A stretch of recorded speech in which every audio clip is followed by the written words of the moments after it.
जी हाँ दोस्तों, उत्तराखंड में एक बार फिर से करोड़ों की चोरी ने सबको हैरान कर दिया। तो वहीं पुलिस या कार्यशैली पर सवाल उठने लगा। व्यापारियों ने सड़क पर उतरकर काट दिया बवाल, लेकिन पुलिस को नहीं मिला चोरों का सुराग। कैसे अपनी देवभूमि में चोर बेखौफ हो गए? कैसे हो जा रही है इतनी बड़ी बड़ी चोरियां? क्यों निशाने पर हैं ज्वेलर्स, सोना चांदी? बताऊंगा आपको पूरी खबर। नमस्कार, पहला आंख में पंकज रौतेला, आप देख रहे हैं उत्तराखंड न्यूज। दोस्तों, उत्तराखंड के व्यापारी आज फिर सन्नाहेबल, क्योंकि शहर में हुई करोड़ों की चोरी ने सबको हिला डाला। सुरक्षा व्यवस्था पर सवाल हो गया। चोर इतने बेखौफ हैं कि पुलिस की कथित गश्त भी उन्हें रोक नहीं सकी। कैसे व्यापारी और आम लोगों में बढ़ता भरोसा संकट में आ गया? क्यों दोस्तों, प्रदेश की राजधानी से लेकर अलग अलग शहरों में अपराध बढ़ रहा है। सवाल यह नहीं कि एफआईआर दर्ज हुई या नहीं, सवाल यह है कि आखिर अपराधियों के दिलो दिमाग में कानून का, पुलिस का खौफ क्यों नहीं है? क्या पुलिस सिर्फ और सिर्फ आम आदमी को डराने के लिए रह गई? आगे खबर देखिए और वीडियो को अंत तक देखिएगा। कहीं आपके घर, आपके ऑफिस, आपके दुकान पर तो नहीं है चोरों की नजर? दोस्तों, जब ज्वेलर्स भी सुरक्षित नहीं है तो आम नागरिक किस भरोसे पर सोए? हल्द्वानी के मुखानी थाना क्षेत्र में चोरों के हौसले इस कदर दिखे बुलंद कि अब ज्वेलर्स की दुकान भी उनकी पहुंच से बाहर नहीं रही। कुसुमखेड़ा में हुई ये चोरी, करोड़ों की चोरी की बड़ी वारदात ने न सिर्फ व्यापारियों की नींद उड़ाई, बल्कि पुलिस के कथित रात्रि गश्त की भी पोल खोल दी। सवाल सीधा सा है, जब ज्वेलर्स की दुकानें कट रही हैं, लुट रही हैं, करोड़ों का सोना चांदी लुट जा रहा है, तो फिर आम इंसान की क्या बात करें? पुलिस आखिर कर क्या रही है? दोस्तों, कुसुमखेड़ा स्थित राधिका ज्वेलर्स की एक तस्वीर सामने आई। अज्ञात चोर रात के अंधेरे में इस दुकान को निशाना बनाते हैं। अगले दिन साप्ताहिक बंदी थी, बाजार बंद था, दुकान भी बंद रही। इसके बाद ज्वेलर जब दुकान खोलने के लिए आए, शटर खोला तो दिखा बड़ी वारदात हो चुकी। फिलहाल ये जो वादी है श्री रजत शर्मा जी, इनके द्वारा सूचना दी गई थी, तो उस पर हम लोगों ने अभी निरीक्षण किया है घटनास्थल का। और इसमें जो अभी सामान की लिस्ट है, अभी वो अपनी प्रिपेयर कर रहे हैं उसमें, और इसमें अभी तहरीर दे रहे हैं। उसमें अभियोग पंजीकृत करके इसके अनावरण के प्रयास किए जा रहे हैं। और इसमें टीमें ऑलरेडी हम लोगों ने गठित कर दी है। एफएसएल टीम भी मौके पे है, और हम लोग जो डॉग स्क्वाड है उसको भी हम लोगों ने बुलाया है। एविडेंस कलेक्शन हम लोग कर रहे हैं। इसमें प्राइमा फेसाई यही चीज़ अभी तक प्रकाश में आई है कि इनके बगल में ही एक दुकान थी, जिसका बिना वेरिफिकेशन किए उन्होंने दुकान को रेंट पे दिया, और उसी दुकान से इसमें जो है सेल लगाई गई है। तो पहले भी हमारे द्वारा ये बताया गया, लगातार निर्देशित किया जाता है कि बिना सत्यापन कोई भी किराएदार या नौकर इत्यादि न रखें। उनके द्वारा कोई भी आपराधिक घटना जो है कारित की जा सकती है, और इसमें जो है बड़ा नुकसान हो सकता है। सर, लोगों का कहना है कि जो सत्यापन अभियान है पुलिस का, वो बनबुलपुरा में सिमट के रह गया, जिसकी वजह से इतना बड़ी घटना हल्द्वानी क्षेत्र में ये हुई है। नहीं, बेसिकली ये जो है ये अभी रिसेंट की घटना है। मात्र 10 नवंबर को ही इन्होंने, इनकी डील उनसे स्टार्ट हुई रेंट पे देने की, और बिना कोई वेरिफिकेशन कराए, बिना लोकल पुलिस को या बिना किसी को सूचित किए ये उनसे रेंट वगैरह लेते रहे।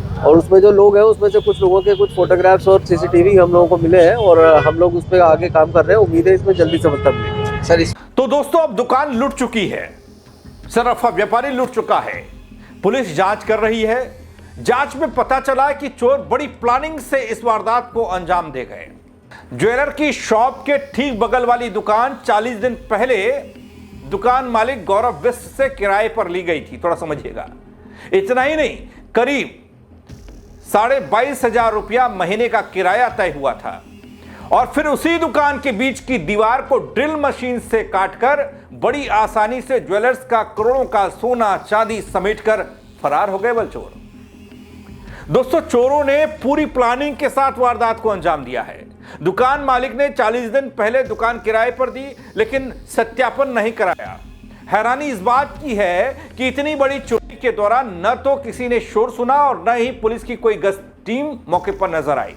पुलिस जांच में पता चला कि वारदात को अंजाम देने के बाद चोर नेपाल भाग गए। शुक्रवार को हम लोग यहाँ से बड़े भैया दुकान बढ़ा के घर पहुंचे थे।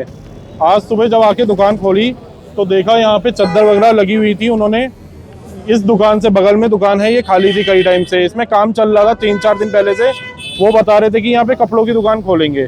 आज दुकान खोली तो पता चला इस दुकान से उन्होंने रात में दुकान काट के सारा जितना भी हमारा स्टॉक लगा रहता है डिस्प्ले में सब कुछ उठा के ले गए। लगभग अनुमानित 20 से 25 किलो चांदी और 300 से 400 ग्राम सोने का सामान, वो रुपए में आके तो लगभग 1.25 से 1.5 करोड़ रुपए का नुकसान है जी। शुभम शर्मा। दोस्तों, अब पुलिस जो भी दावा करे, लेकिन यह घटना पुलिस के उस दावे पर बड़ा सवाल है जिसमें रात भर गश्त किए जाने की बात की जाती है। अगर वाकई गश्त हो रही होती, पैनी नजर पुलिस वालों की होती, कोई बड़े बड़े शराफा शोरूम पर, दुकानों पर जहां सोना चांदी करोड़ों का है, तो चोरों को इतनी आसानी से दुकान में और से माल समेट कर निकलने का मौका नहीं मिलता। ऐसी ही एक वारदात प्रदेश की राजधानी देहरादून से कुछ वक्त पहले आई थी दोस्तों, आपने देखा होगा। वहां सुबह का वक्त था, वहां तो गन पॉइंट पर चोरी हो गई और पुलिस खुलासा नहीं कर पाई, या फिर गश्त की बात करना बेमानी है। गश्त केवल थानों के रजिस्टर में दर्ज होकर रह जाती है। बल जब दुकान मालिक को चोरी की जानकारी मिली तो पूरे इलाके में हड़कंप मच गया। सूचना पर मुखानी थाना पुलिस पहुंची, फॉरेंसिक टीम भी बुलाई गई, औपचारिकताएं निभाते हुए जांच शुरू कर दी गई। पुलिस अब आसपास के लगे सीसीटीवी फुटेज को खंगाल रही है और जल्द खुलासे का दावा कर रही है दगड़ी।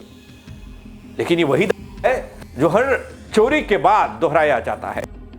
लगातार हो रही चोरी की घटनाओं में व्यापार में गुस्सा है। स्थानीय दुकानदार हैरान है और उनका साफ कहना है कि पुलिस की मौजूदगी सिर्फ दिखावे तक सीमित है। चोर बेखौफ होकर वारदात को अंजाम दे रहे हैं, व्यापारी खुद को असहाय महसूस कर रहे हैं। सवाल अगर मैं करना चाहूं तो एक सवाल यह बनता है कि जब संवेदनशील इलाकों और ज्वेलरी प्रतिष्ठानों, मॉल, शोरूम या दुकान की पहले से तय होनी चाहिए, ऐसी लापरवाही वहां क्यों होती है? ये हल्द्वानी का जहां हुई केवल एक दुकान नहीं बल्कि पूरी सुरक्षा व्यवस्था की असफलता को बताने का काम कर गए चोर। व्यापारियों ने पुलिस प्रशासन से रात में गश्त को कागजों से निकालकर जमीन पर उतारने की मांग की। संवेदनशील क्षेत्रों में सख्त निगरानी की बात कर रहे हैं और जल्द से जल्द आरोपियों की गिरफ्तारी की मांग हो रही है। जब तक चोर पकड़े नहीं जाते तब तक गश्त वास्तव में नजर नहीं आती।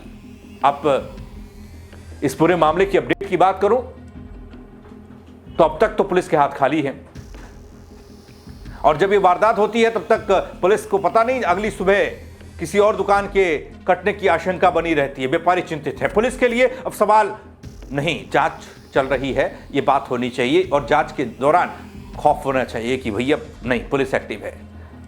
आखिर भरोसा कैसे बहाल होगा?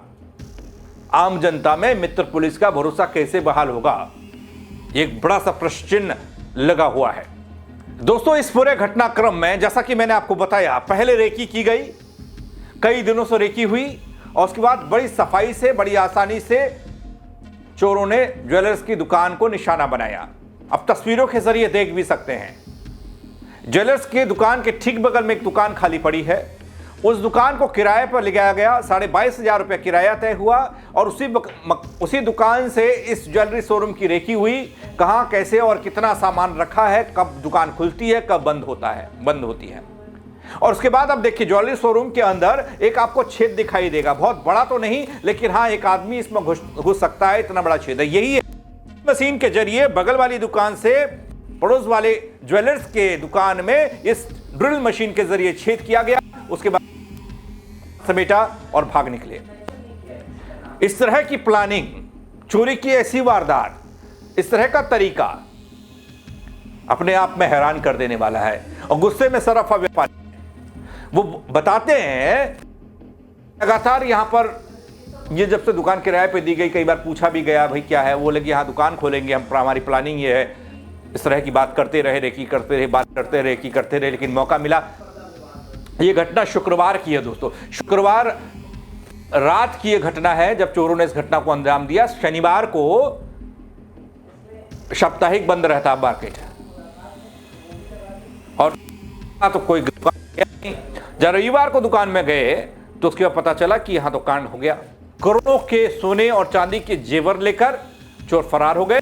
पुलिस कह रही है कि नेपाल भाग गए वाले। कैसे चोर इतनी आसानी से चोरी की वारदात को देकर उत्तराखंड छोड़ा, उत्तराखंड ने नहीं भारत छोड़ा, भारत के बाद नेपाल चले गए। बड़ी हैरानी होती है दोस्तों ऐसी तस्वीरों को देखकर और ऐसी खबरों को सुनकर। फिर इतने बड़े बड़े ज्वेलर्स की वहाँ इस तरह की चीज़ें हो रही हैं तो फिर हम और आप क्या हैं? ताले टूटना, दीवारें टूटना, हमारे छत कटना और ये चीज़ें तो आसानी से हो सकती हैं। आप क्या कहेंगे इस खबर को लेकर? आप कमेंट के जरिए अपनी राय दीजिएगा दोस्तों। मेरे साथ जुड़ने के लिए आप सबका बहुत शुक्रिया। जय उत्तराखंड।